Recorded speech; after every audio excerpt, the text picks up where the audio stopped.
Бүгін біз күшті прям теплый салат жасаймыз. Ол салаттың құрамы өте оңай, сондықтан міндетті түрде бірге дайындаңыздар. Ең бірінші біз овощтарымызды турап аламыз.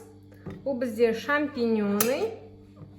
Шампиньонды осылай үлкен етіп тураймыз, себебі ол қуырылғанда кішкентай болып қалады.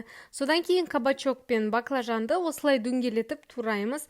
Осы туралған овощтардың барлығын қуырып аламыз. Бірақ та қуырылмас бұрын оны маринаттау керек. Ол үшін мен орегано қостым, содан кейін тұз қостым, сосын перец қосамыз. Осы үш приправаны қосқаннан кейін міндетті түрде май қосыңыздар. Ол оливковый болсын, либо кәдімгі май болсын. Күштетіп араластырып алғаннан кейін мен 8 минут қуырып алдым. Содан кейін екінші пісетін зат, бұл бізде курица. Оны да 3 приправаны қосып, маринаттап алғаннан кейін қуырамыз. Ал чеснок бұл қуырылып жатқан кезде қосып жібереміз. Міне екі затым дайын болды, екеуін пісіріп болдым. Енді помидорды турап алғаннан кейін үстіне салатный листі қолмен үземіз, пышақпен ни в коем случае кеспеңіздер, жеуге ыңғайлы болатындай етіп қолмен кесеміз. Сосын қуырылған овощтарымызды мен екіге бөлемін, потому что домалақ түрі бұл слишком үлкен. Бірақ та мен шампиньоналарды мүлдем тураған жоқпын, потому что олар қуырылған кезде кішкентай болып қалды.